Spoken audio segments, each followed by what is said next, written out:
Supreme court ప్రధాన న్యాయమూర్తి justice B.R.. గవాయ్పై హైకోర్టులోనే దాడి జరిగి 3 వారాలు గడుస్తున్నా నేటి వరకు నిందితుడిపై కేసు ఎందుకు నమోదు చేయలేదు అని ఎంఆర్ఎస్ వ్యవస్థాపక అధ్యక్షుడు మందకృష్ణ మాదిగ ప్రశ్నించారు. సంగారెడ్డిలో ఆయన మీడియాతో మాట్లాడారు. Justice B.R.. గవాయ్పై జరిగిన దాడి దళిత వర్గాలందరికీ ఆందోళనకు గురి చేస్తున్న అంశమన్నారు. దాడికి నిరసనగా దేశానికి ప్రపంచానికి తెలిసేలా నవంబర్ 1న హైదరాబాద్లో దళిత ఆత్మగౌరవ నిరసన ప్రదర్శన ర్యాలీ చేపడుతున్నట్టు పేర్కొన్నారు. త్వరలో ఢిల్లీలోనూ నిరసన చేపడతామని ప్రకటించారు.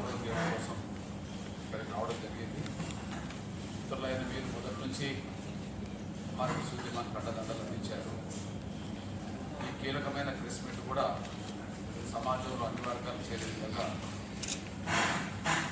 ఈ సహాయ సహకారాలు అందించాలని కోరుతూ స్టార్ట్.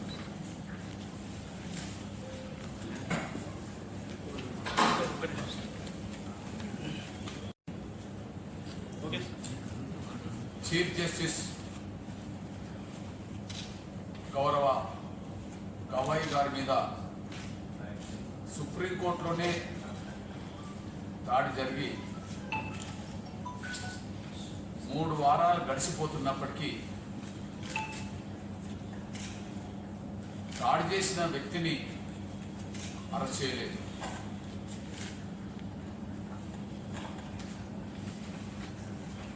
కేసు కూడా నమోదు చేయలేదు. ఆ వ్యక్తి వెనుక ఏ శక్తులు ఉన్నాయో తేల్చుకునే ప్రయత్నంలో ఎలాంటి ఒక విచారణ చేపట్టలేదు. ఇది ఈ దేశంలో ఉండబడే దళిత వర్గాలందరికీ ఆందోళనకు గురి చేస్తున్న అంశం.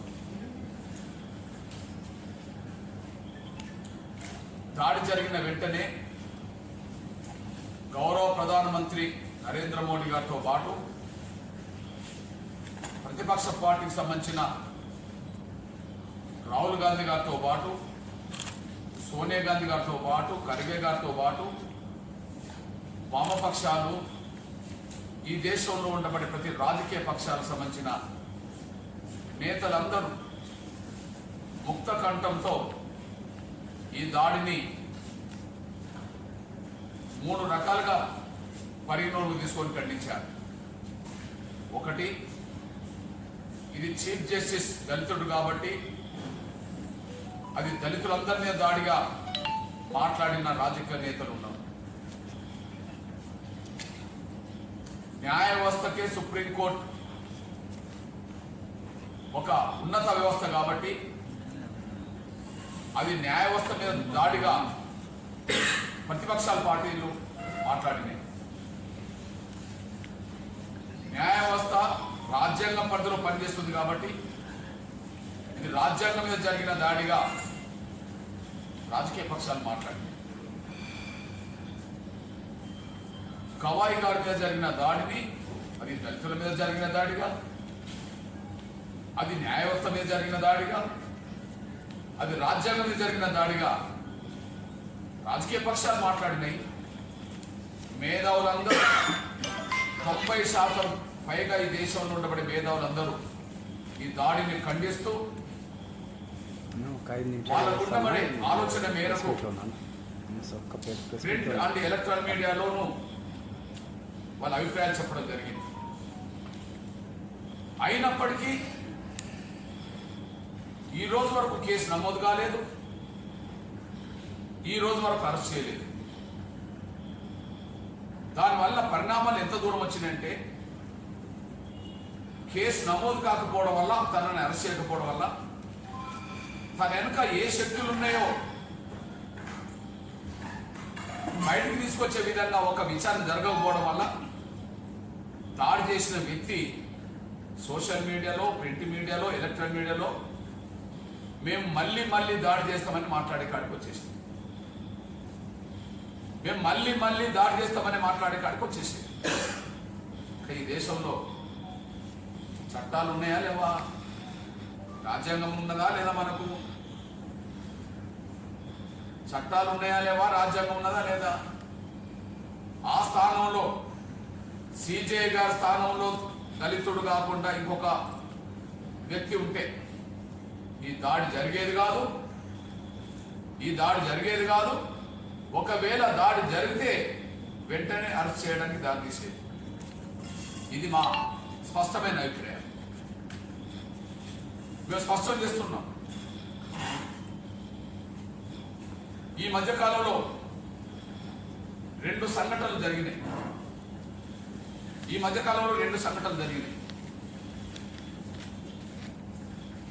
వారం రోజుల క్రితం జార్ఖండ్ హైకోర్టులో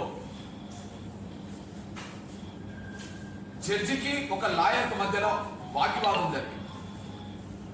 హైకోర్టు జడ్జికి లాయర్కి మధ్యలో వాగ్వాదం జరిగింది.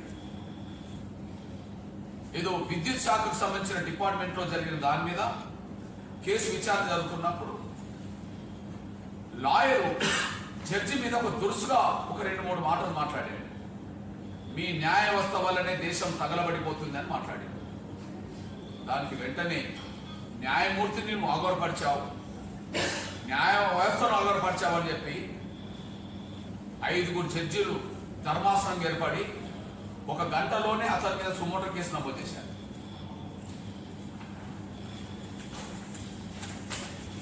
ఇది జార్ఖండ్. జడ్జికి లాయర్కి మధ్యలో వాగ్వాదం జరిగితే కూడా సుమోటో కేసు నమోదైంది కదా. హైకోర్టు జడ్జికి లాయర్కి మధ్యలో జరిగిన ఒక వాద వివాదంలో వాగ్వాదం జరిగినందుకనే సుమోటో కేసు నమోదు చేయించారు కదా. న్యాయ వ్యవస్థకు బాస్ సుప్రీంకోర్టు, దేశంలో సుప్రీంకోర్టుకు బాస్ చీఫ్ జస్టిస్. అట్లాంటి చీఫ్ జస్టిస్ మీద బూటుతో దాడి చేస్తే న్యాయ వ్యవస్థ మౌనంగా ఉండడం న్యాయమా? ఎందుకు సుమోటో కేసు నమోదు చేయలేదు? ఎందుకు వెంటనే పోలీసులు సుమోటోగా తీసుకోలేదు? బజార్లో ఒక అనాథ శవం కనిపిస్తే ఎవరు ఫిర్యాదు చేయకపోయినా అది వార్త రూపంగా వస్తే అక్కడికి వెళ్ళి ఒక అనాథ శవం ఇక్కడ ఉన్నదని చెప్పి కేసు నమోదు చేసుకుంటారు కదా. ఎవరు ఫిర్యాదు చేయాల్సిన అవసరం లేదు కదా. పోలీస్ డిపార్ట్మెంట్ స్వతంత్రంగా కొన్ని వార్తలు పేపర్లో టీవీలో చూసిన తర్వాత ఎవరు ఫిర్యాదు చేయకపోయినా సుమోటో కేసు నమోదు చేసే అధికారం పోలీస్ యంత్రాంగం ఉంది కదా. మరి సిజే గారి మీద జరిగిన దాడి ప్రపంచానికి తెలుసు కదా. ఎందుకు ఢిల్లీ పోలీసులు సుమోటో కేసు తీసుకోలేదు? మూడో ఎగ్జాంపుల్ చెప్తున్నా, మన తెలంగాణ ఎగ్జాంపుల్ చెప్తున్నా. ఢిల్లీలో మానవ హక్కుల కమిషన్ ఉన్నది. జాతీయ మానవ హక్కుల కమిషన్ ఢిల్లీలోనే ఉన్నది. కమిషన్కి ఈ సమాచారం లేదా? ఢిల్లీలో ఉండబడే జాతీయ మానవ హక్కుల కమిషన్ కు సమాచారం లేదా? సుప్రీంకోర్టు ఎక్కడున్నది? ఢిల్లీలో లేదా? దేశ రాజధాని ఢిల్లీ కదా. మానవ హక్కుల కమిషన్ కార్యాలయం ఢిల్లీలో ఉన్నది కదా. ఈ సంఘటన సుమోటో కేసు ఎందుకు తీసుకోలేదు? ఇక్కడ తెలంగాణ గురించి మాట్లాడుతున్నాం. ఒక వారం రోజుల క్రితం నిజామాబాద్లో ఒక రౌడీ షీటర్గా ఉన్న రియాజ్ అనే ఒక మొన్ననే పోలీస్ కానిస్టేబుల్ చంపిన 40 కేసులున్న తనని పోలీసులు ఎన్కౌంటర్ చేశారు. మనందరూ తెలిసే విషయమే. రియాజ్ మీద 40 కేసులు ఉన్నాయి. రియాజు ఎన్కౌంటర్ కాక ముందు 3 రోజుల ముందు 4 రోజుల ముందు పోలీస్ కానిస్టేబుల్ని చంపేశాడు. ఆయన మీద రౌడీ షీటర్ ఉంది. కొత్తగా పెట్టిన రౌడీ షీటర్ కాదు. ఏళ్ల తరబడి ఆయన మీద రౌడీ షీటర్ ఉన్నది. ఆయన అరెస్ట్ చేస్తున్నప్పుడు కొన్ని గాయాలు కావడమని హాస్పిటల్లో పెట్టినాక హాస్పిటల్లో పోలీసుల మీద ఎదురు తిరిగిండానో తుపాకు లాక్కున్నాడని చెప్పి ఆయనను కాల్చి పారేశారు. మనం చూశాం. సరే, ఎన్కౌంటర్ పోలీసులు ఏం చెప్తారో అది చెప్పారు. నేను దాన్ని తప్పు గురించి మాట్లాడతలేను. కానీ ఒక విషయం చెప్తున్నా, నేను ఆయన రౌడీ షీటరే కదా. 40 కేసులు ఆయన మీద ఉన్నాయి కదా. 4 రోజుల క్రితం పోలీసులు చంపిండు కదా. ఆయన ఎన్కౌంటర్ అవుతే హైదరాబాద్ ఉండబడే మానవ హక్కుల కమిషన్ సుమోటో కేసు తీసుకున్నది కదా. హైదరాబాద్లో ఉండబడే మానవ హక్కుల కమిషన్ సుమోటోగా కేసు తీసుకున్నది కదా. పోలీస్ కస్టడీలో ఉన్న వ్యక్తి ఎలా చనిపోతాడు, మీరు జాగ్రత్తలు తీసుకుంటే ఆయన పోలీసు దగ్గర తుపాకీ ఎలా తీసుకోవడానికి ప్రయత్నం చేస్తాడు. తీసుకునే ప్రయత్నం చేస్తే మోకాళ్ళ మీదనో దాని మీదనో కాల్చి గాయపరచాలి, కానీ మీరు ఎలా చనిపోయేటట్టుగా కాల్స్తారు అని చెప్పి సుమోటో కేసు తీసుకున్నారు. ఒక రౌడీ షీటర్ ఎన్కౌంటర్ అవుతే సుమోటో కేసు నమోదు చేయడానికి ముందుకు వచ్చిన మానవ హక్కుల కమిషన్ ఒక చీఫ్ జస్టిస్ మీద బూటుతో దాడి చేస్తే మానవ హక్కుల కమిషన్ ఎందుకు నిద్రపోతున్నది? ఏం పని చేస్తున్నది మానవ హక్కుల కమిషన్? ఈ దేశానికి అత్యున్నత న్యాయవంత సుప్రీంకోర్టు. సుప్రీంకోర్టుకు బాస్ చీఫ్ జస్టిస్. ఆ చీఫ్ జస్టిస్ మీద బూటుతో దాడి చేస్తే ఢిల్లీ పోలీసులు కేసు పెట్టారు,